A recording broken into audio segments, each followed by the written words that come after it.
right. It wants to slip a little more than I want it to. That's about right there, I think. We'll try it again.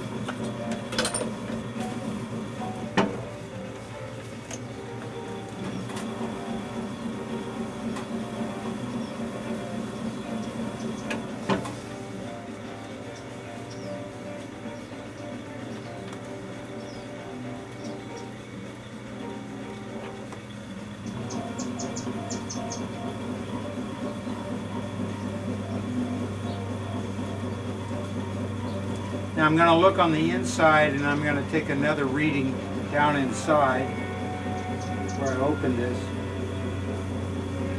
And I can see from the inside here, remember that drain is right in the middle. It may not be reflected perfectly here, but it is perfectly there. So I'm going to go down and see where that is. And I can see that I'm about 1/16 of an inch off. So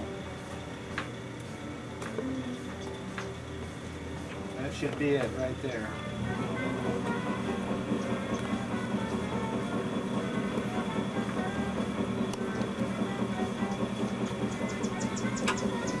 Still a tad off.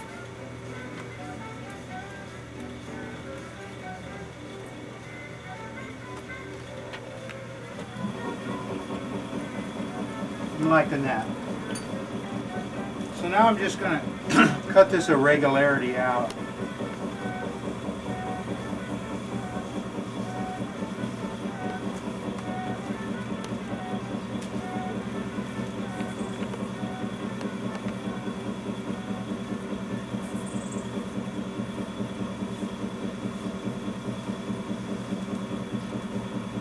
A lot of people might leave this irregularity because it doesn't make any difference, but I want to keep everything uniformly thick.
In special order that have overflows, sometimes used to be that was code and required,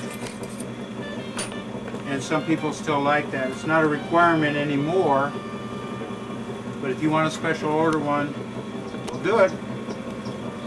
That's a whole different process.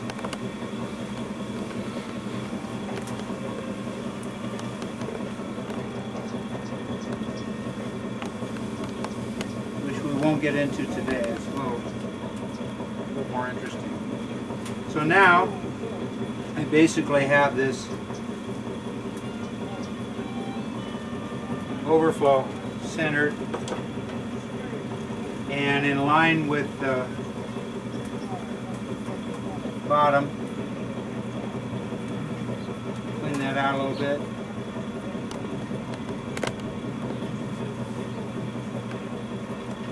Make sure that it's smooth.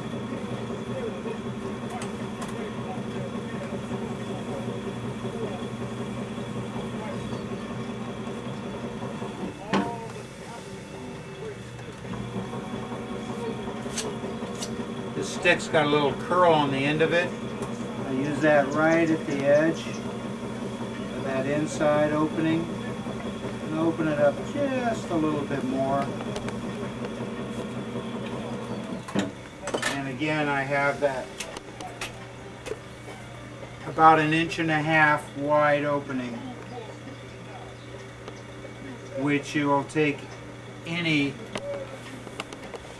fixture. Let me show you that again. Okay, because the fixtures run from about 1 inch to about 1.5 inches. Some of the Fisher-Price and Italian drains are a little bigger. Now that will not shrink in, it'll actually stay the same, because as the pot shrinks in, where this opening is, it'll shrink out, it'll match itself.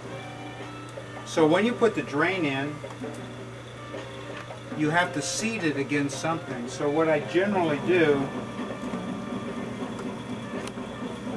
is cut this in just a little bit.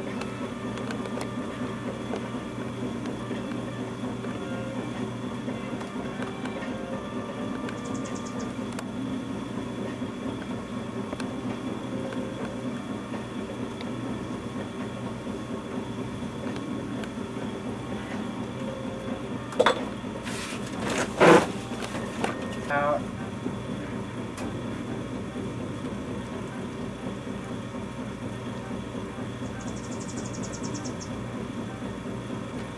So I have a nice flat surface for that to go on, but more importantly, I can't glaze the bottom of this because it sits on a shelf, but this little area will be glazed, so it will have a glass covering on it, so when that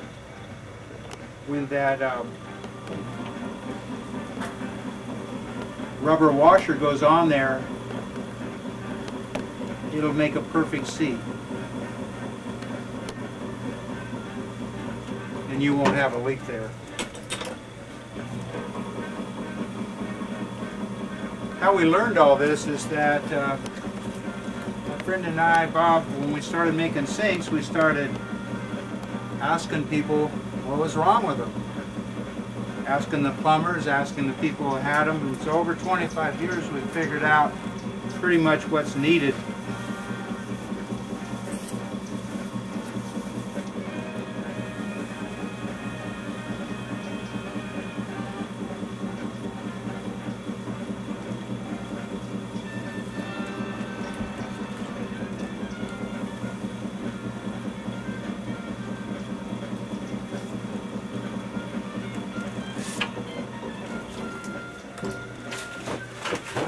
Bottom,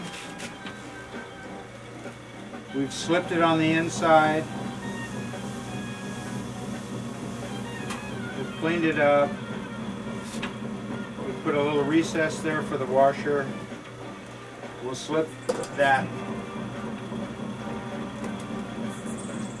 part that's going to be shown again, make sure it has a good clean amount of slip on it.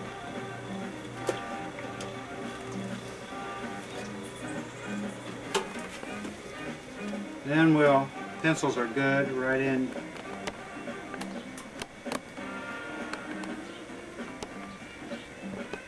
CustomSinks.com. Sign it.